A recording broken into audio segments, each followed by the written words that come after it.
Assalamualaikum warahmatullahi wabarakatuh. Selamat siang Bu Ruri dan teman-teman semua. Pada kesempatan kali ini, kelompok kami akan mempresentasikan mengenai studi kasus dari Future for Children. Namun sebelumnya, kami akan memperkenalkan diri terlebih dahulu. Nama saya Muhammad Kemul Zafar. Kemudian kelompok kami juga terdiri dari Ardi Aziz, Arvin Mahardika, Catur Narotama, Erlangga Rahadian, dan Muhammad Alvaro Bandi. Nah, pada kesempatan kali ini kami akan mencoba menjawab dan menganalisis bagaimana kasus pada Future for Children yang dibangun oleh Albert. Yang pertama itu mengenai tantangan yang dihadapi oleh Albert selaku pendiri dari organisasi ini. Jadi, organisasi ini dibentuk pada tahun 2004 dan saat itu Albert menyadari bahwa organisasi yang akan dibentuk ini memiliki kompleksitas yang tinggi. Nah, kemudian beliau juga menyadari bahwa Albert adalah seorang asing, bukan berasal dari Indonesia, yang membuatnya sulit dan terbatas untuk berinteraksi dan mendapat kepercayaan dan antusiasme dari warga sekitar. Dia juga perlu untuk memahami situasi yang sebenarnya yang ada di lapangan. Nah, untuk itu, Albert berusaha untuk bermitra dengan organisasi lokal, instansi pemerintah, dan orang-orang yang ada di masyarakat. Karena beliau menyadari bahwa sumber daya profesional lokal itu diperlukan untuk menciptakan dukungan bagi inisiatif atas pergerakannya ini membentuk organisasi Future for Children. Nah, dari usaha-usaha yang telah dilakukannya, Albert juga merasa penting untuk memastikan dampak yang berkelanjutan ini sambil menjaga sumber daya manusia yang ada. Dia juga memastikan bahwa dana donor ini harus dimanfaatkan dengan baik dan efektif. Dari seluruh cara yang telah dilakukan oleh Albert kemudian mampu mendapatkan dukungan dari berbagai organisasi dan orang-orang dengan spesialisasi dan keahlian yang berbeda. Selain itu, Konsul Kehormatan Swiss Bali juga memutuskan untuk menjadi bagian dari proyek organisasi ini, dan bekerja untuk membina hubungan positif dengan instansi pemerintah di Bali dan pemangku kepentingan atas proyek tersebut. Dukungan dari organisasi ini kemudian menjadi sangat membantu dalam beberapa upaya penggalangan dana. Karena selain itu juga dengan ada kepercayaan dan dukungan dari inisiatif dari berbagai dukungan, itu juga memberikan kredibilitas pada inisiatif yang baru lahir untuk mengamankan audiensi orang-orang berpengaruh. Nah, Albert juga berkata bahwa Anda atau kita harus memahami masalahnya, kemudian Anda harus menyatukan orang-orang baik agar benar-benar dapat bekerja dengan penduduk lokal. Selanjutnya akan dipresentasikan oleh teman saya. Oke, selanjutnya saya akan menjawab pertanyaan kedua, yaitu elemen penting apakah yang menjadi faktor penunjang kesuksesan peluncuran program Community Development di Munti Gunung. Nah, terkait elemen penting yang menjadi faktor penunjang kesuksesan Community Development ini, di Munti Gunung dapat dibagi menjadi dua elemen, yaitu faktor internal dan faktor eksternal. Oke, next. Nah, yang pertama ada faktor internal, yaitu faktor yang berasal dari masyarakat Munti Gunung itu sendiri dan potensi yang dimiliki oleh masyarakat, oleh Indonesia khususnya pada daerah Munti Gunung. Nah, faktor-faktor tersebut dapat berasal dari alam maupun sosial budaya masyarakat. Hal-hal yang menjadi pendukung dalam kesuksesan program Munti Gunung ini yaitu berupa peran masyarakat yang aktif serta semangat masyarakat yang ingin dalam maju dan berkembang agar dapat mandiri dalam menghidupi mereka sendiri tanpa harus berpangku tangan meminta-minta belas kasih oleh para wisatawan yang datang ke Pulau Bali khususnya di Munti Gunung. Nah, kemudian faktor alam yang memiliki potensi besar dan dapat dimanfaatkan oleh masyarakat Munti Gunung sebagai mata pencarian seperti potensi bahwa alam yang indah tersebut akan menarik wisatawan asing maupun lokal dalam berlibur ke daerah Munti Gunung. Nah, dari banyaknya wisatawan tersebut, masyarakat Munti Gunung dapat memanfaatkannya sebagai sarana mata pencarian dari kerajinan tangan maupun menawarkan hasil alam yang dapat ditawarkan kepada wisatawan.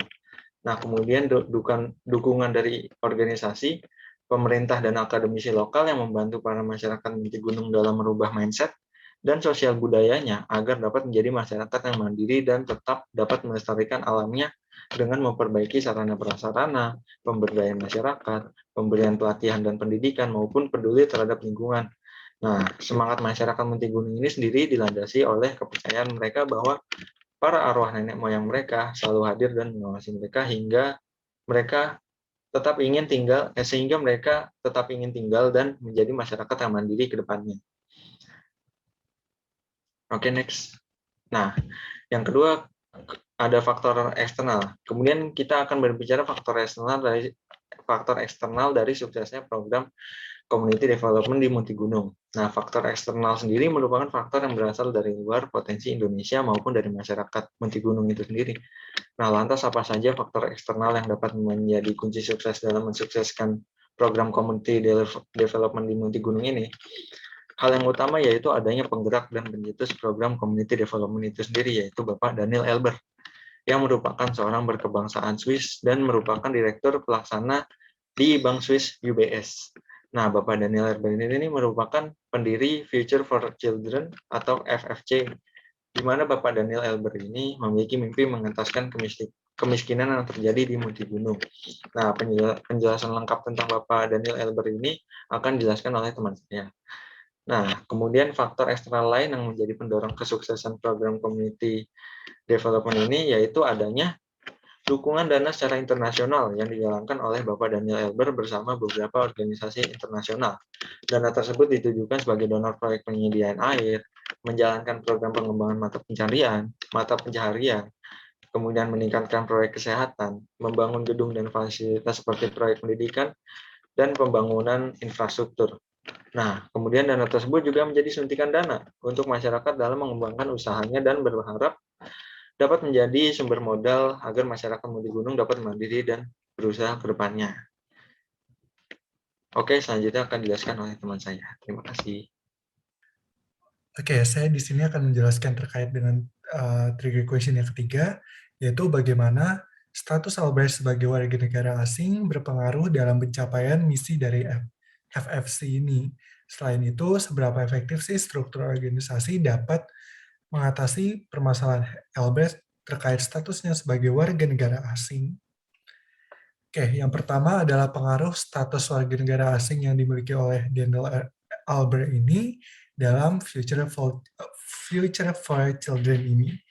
Jadi, sebagai warga negara asing yang mendirikan organisasi non-profit yang ada di Bali, dia pastinya tidak memiliki banyak pengetahuan terkait bagaimana kondisi masyarakat di sana, bagaimana kebiasaannya, bagaimana adatnya, bagaimana hal-hal yang terkait dengan manusia-manusia yang ada di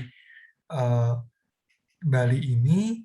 Maka dari itu, salah satu strategi Albert ini dengan menjalin adanya kerjasama dengan berbagai organisasi, instansi pemerintah, maupun masyarakat lokal. Dan dalam hal ini, FFC ini bekerja sama dengan beberapa organisasi dan instansi, seperti yang pertama ini adalah Yayasan Dian Desa, atau YDD ini adalah organisasi non-profit yang sudah berdiri selama puluhan tahun yang ada di Bali dan sudah memahami terkait bagaimana masyarakat di daerah tersebut. Selain itu, FFC ini juga bekerja sama dengan Universitas Udayana dan juga Yayasan Mitra Samya untuk beberapa proyeknya. Dan selanjutnya adalah dengan bekerja sama juga terkait dengan permasalahan donasi yang untuk membiayai program-program yang akan dilaksanakan oleh Albert ini, yaitu melalui The Swiss Honorary Council. Dan yang terakhir ini, Albert juga menjadi Bali Representative dan juga Frontman for Charity. Dan yang kedua ini adalah bagaimana struktur yang diterapkan di FFC ini mengatasi masalah status WNA dari Albert itu. Jadi,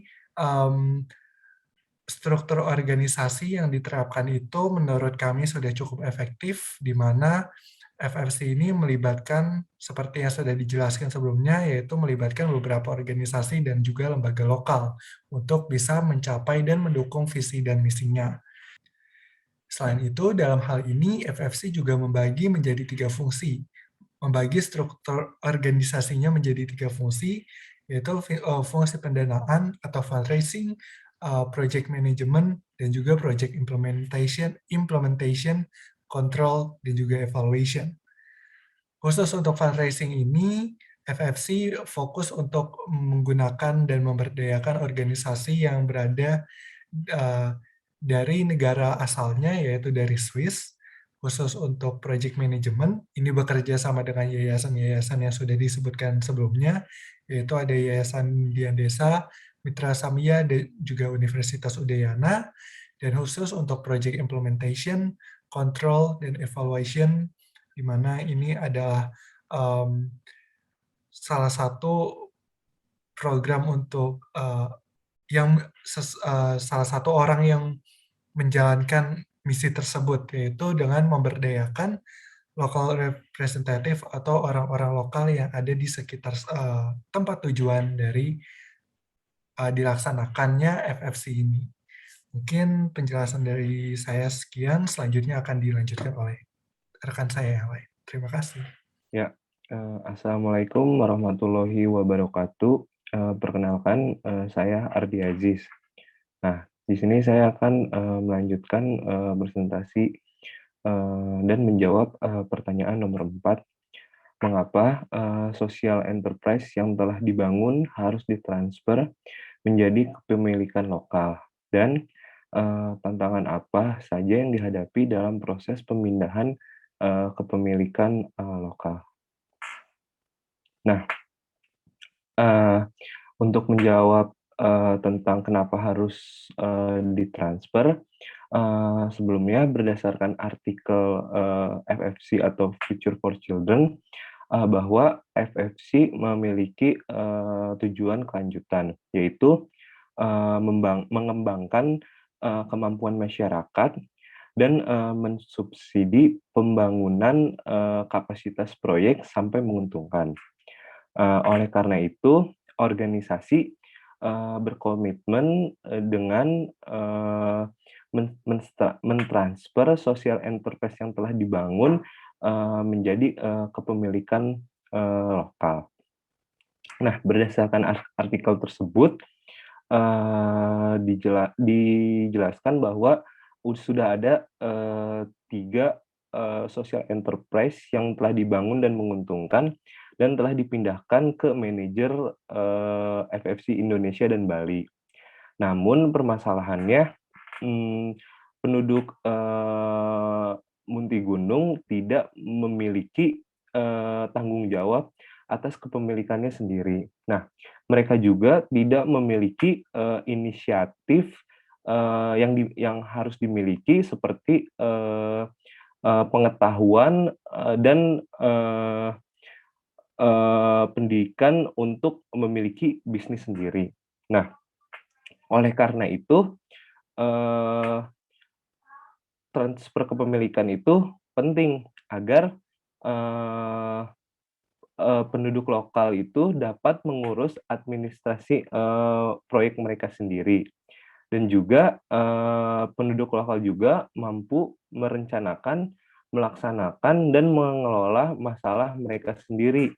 Nah, dengan adanya transfer kepemilikan lokal, maka masyarakat bisa melakukan dan mengatasi masalah-masalah sendiri, sehingga program kemiskinan dapat berkembang dan berkelanjutan. Ya, next. Ya. Selanjutnya, tantangan proses pemindahan kepemilikan. Nah, tantangan dalam proses kepemilikan pemilikan ini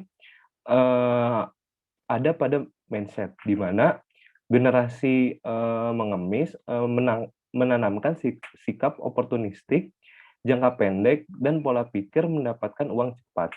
Nah, hal ini menjadi tantangan atau masalah, karena jika mindset atau sikap ini tidak diubah, maka program kemiskinan tidak akan mencapai ke tahap kemandirian, dan program kemiskinan ini tidak bisa berjalan efisien dan efektif, dan hal ini juga, mindset ini juga menghambat tujuan program kemiskinan. Oleh karena itu, mindset seperti ini harus segera ditangani. Nah, cara menanganinya itu dengan berbasis pendekatan potensi, yaitu dengan melibatkan masyarakat dalam evaluasi aset mereka. Nah, kayak penduduk Munti Gunung ini apa sih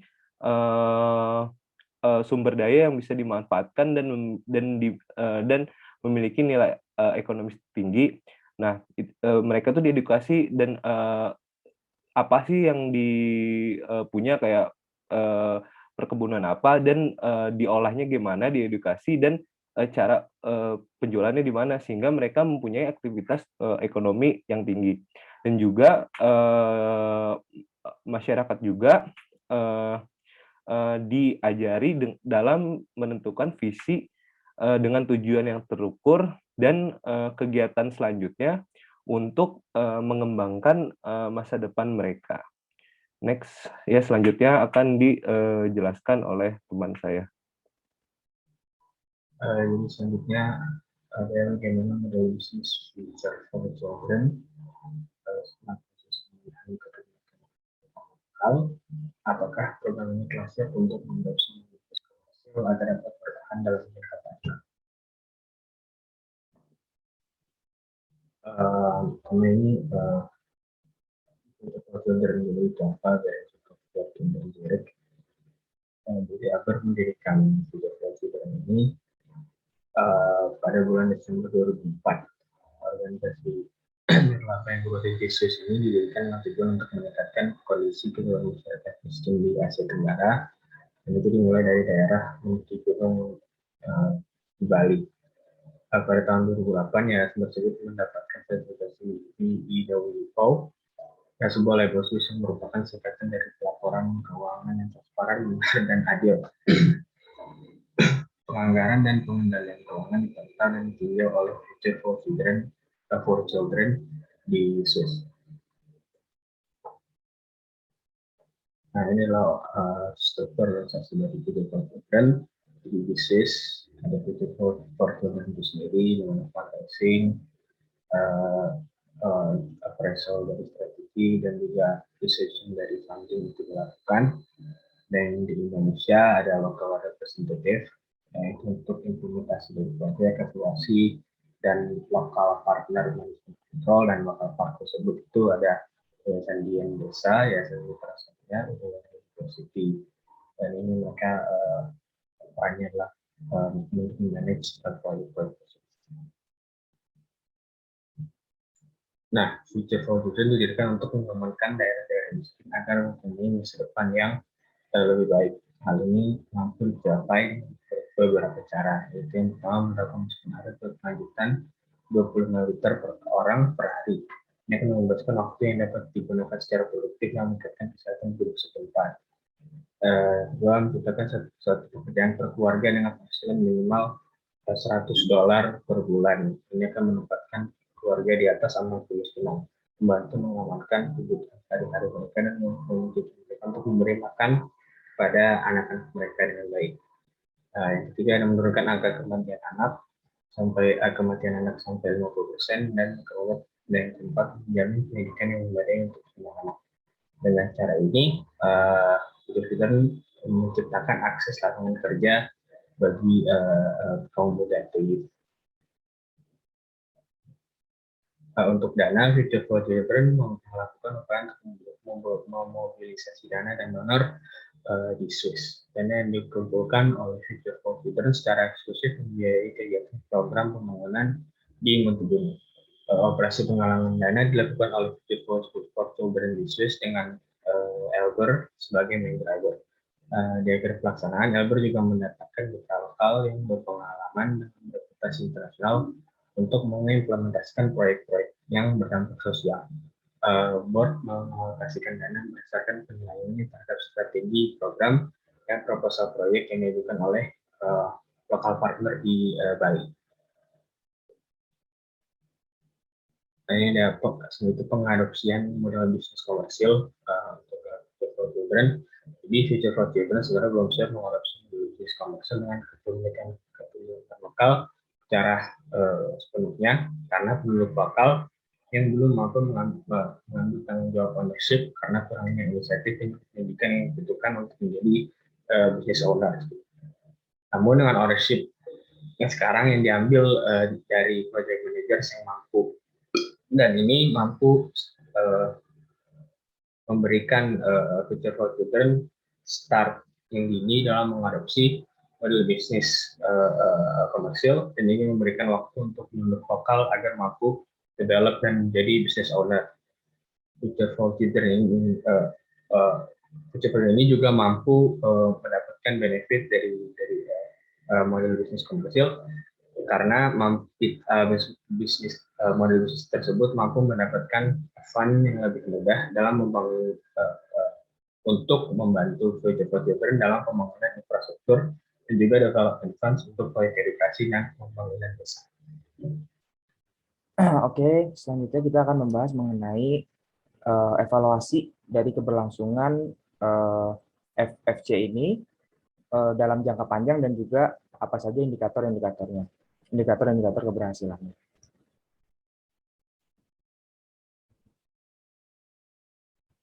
Oke, evaluasinya sebetulnya terdiri dari 4. Yang pertama ada 3 bagian yang akan saya jelaskan. Yang pertama adalah secure water supply. Jadi sebelumnya saya pengen jelaskan dulu bahwa evaluasi ini ada karena sebelumnya telah dilakukan sebuah studi, sebuah riset mengenai apa saja yang menjadi masalah dari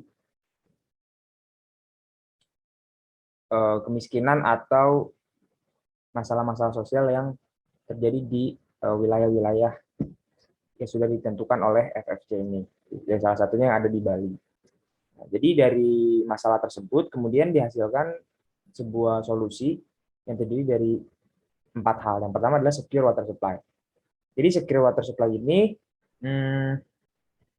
sebetulnya ingin menghadirkan air bersih bagi masyarakat di sekitar situ. Karena apa? Karena di daerah itu, di daerah Munti Gunung itu, air itu sangat sulit sehingga warga-warga ketika ingin mengambil air pun harus berjalan atau menempuh jarak yang cukup jauh, sehingga itu juga kan menghabiskan waktu. Atau bisa dikatakan juga aktivitas mencari air atau mengambil air itu sangat menyita waktu sehingga mereka tidak bisa bekerja atau melakukan aktivitas lain yang lebih produktif seperti itu. Jadi air ini rencananya oleh FFC ini ingin dikumpulkan untuk di daerah tersebut. Tidak hanya untuk sebagai air minum atau mandi dan sebagainya, tapi air ini juga bertujuan untuk menjadi suplai dari irigasi persawahan, pertanian yang ada di daerah tersebut sehingga masyarakatnya bisa lebih produktif. Nah, indikatornya apa? Indikator dari secure water supply ini adalah kurang lebih 25 liter air per hari. Kemudian yang kedua adalah securing livelihood. Jadi sebetulnya securing livelihood ini FFC ingin memberikan income atau pekerjaan bagi para warga masyarakat di sana yang lebih baik. Agar apa? Agar mereka mampu mandiri dan terbebas dari kemiskinan. Nah, beberapa program yang ditawarkan oleh FFC diantaranya adalah melatih warga-warga di sana dalam membentuk suatu produk kerajinan tangan yang dihasilkan juga dari lingkungan alam sekitar. Salah satunya adalah dari pohon palem. Jadi dari pohon palem itu nantinya para warga itu dilatih untuk membuat suatu kerajinan yang bernilai lebih tinggi, lebih baik, dan tentunya dengan produktivitas yang baik, mereka bisa menghasilkan jumlah produk yang banyak dan juga berkualitas. Sehingga apa? Sehingga income mereka diharapkan bisa meningkat jauh lebih baik dan kehidupan mereka pun menjadi lebih baik. Indikator dari keberhasilan ini adalah para warga di sana ya memiliki income itu sampai dengan minimal ya $100 itu per bulan. Itu minimalnya. Karena apa? Karena menurut studi yang telah dilakukan oleh FFC ini, pendapatan masyarakat di daerah Munti Gunung ini banyak juga yang kurang dari Rp1 juta per bulannya. Seperti itu. Kemudian yang ketiga, evaluasinya adalah mengenai health and sanitation atau kesehatan dan juga kebersihan di sana. Caranya dengan apa? Caranya adalah dengan melakukan semacam pelatihan untuk para warga-warga di sana mengenai bagaimana cara mencuci tangan, kemudian juga bagaimana cara buang air yang benar dengan cara di toilet dan sebagainya. Dan itu juga dibentuk toilet-toilet di sana, yang mulai dibentuk toilet-toilet di sana agar warga mulai beralih dalam bersih-bersihnya, dalam buang air besarnya atau buang air kecilnya ya di toilet-toilet itu gitu. Dan juga selain kebersihan tadi sanitasi ya dari bagian health atau kesehatannya juga telah dilakukan sebuah program pelatihan pendidikan kepada anak dan wanita. Yang ini juga bekerja sama dengan Universitas Udayana, Fakultas Kesehatan Universitas Udayana. Jadi para ibu itu diajarkan bagaimana cara mereka menjaga kebersihan mereka, bagaimana cara mereka merawat diri mereka, khususnya ketika mereka sedang hamil. Supaya apa? Supaya tingkat kegugurannya atau kematian bayinya atau kecacatan bayinya ketika lahir itu bisa berkurang seperti itu. Jadi mereka dididik bagaimana caranya mereka menjaga diri mereka, bagaimana cara mereka menjaga gizi mereka, menjaga kesehatan diri mereka, kebersihan diri mereka ketika mereka hamil. Begitupun dengan anak-anak, bagaimana cara mereka menjaga kesehatan mereka agar tidak terjadi gizi buruk seperti itu. Nah, indikatornya apa? Indikatornya adalah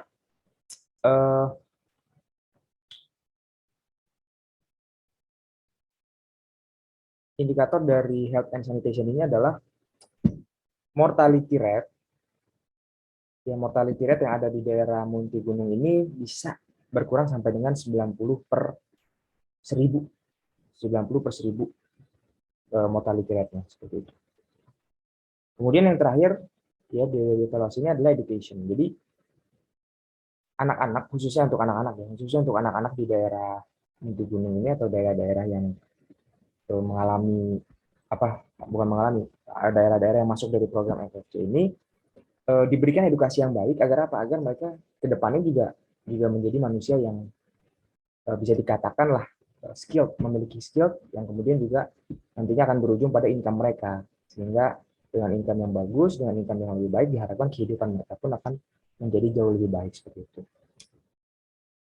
Nah, selain evaluasi ya, selain 4 hal yang tadi, bagaimana cara memastikan keberhasilan jangka panjang dari FFC ini adalah dengan mengembangkan kemampuan para masyarakat di sana. Jadi mengembangkan kemampuannya ini karena kan masyarakatnya ini kebanyakan kurang berpengetahuan, kemudian mereka juga pragmatis, mereka juga pengennya yang cepat aja, mereka pengen yang simpel aja, tidak mau berproses. Pokoknya belum terbentuk karakter pekerja kerasnya, karakter visionernya, maka FFC ini membentuk ya sebuah program dengan tujuan agar para warga di sana itu memiliki visi hidup yang lebih jelas, karakter yang lebih baik dalam bekerja, lebih produktif dan sebagainya. Caranya apa? Caranya dengan menggunakan langkah-langkah yang adaptif. Ada 3. Yang pertama adalah feeling of security.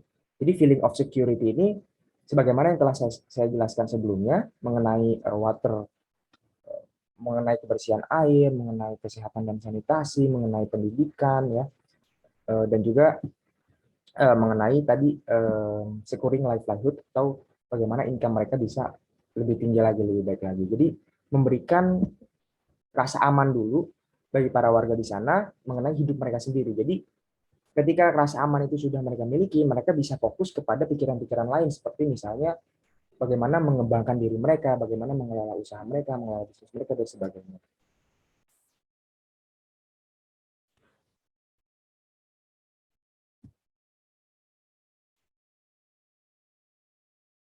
Oke, selanjutnya ada potential based approach. Jadi potential based approach ini sebetulnya tadi ya, bagaimana mereka FFC ini mampu mengembangkan potensi-potensi yang ada di dalam diri para warga-warga di Muntagunung ini dengan cara mengikutsertakan mereka ya dalam program-program pelatihan tentang bagaimana mengurus usaha mereka, bisnis mereka, dan sebagainya. Kemudian yang terakhir ada mensubsidi kapasitas buildingsnya. Jadi seperti tadi yang telah dijelaskan ya, diberikan fasilitas air dan sebagainya, tapi itu sebetulnya dalam jangka pendek.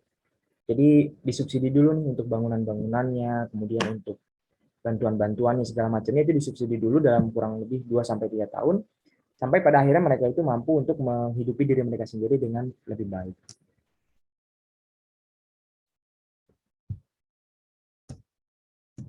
Oke, thank you. Sekian dari kelompok kami, kurang lebihnya mohon maaf. Wassalamualaikum warahmatullahi wabarakatuh.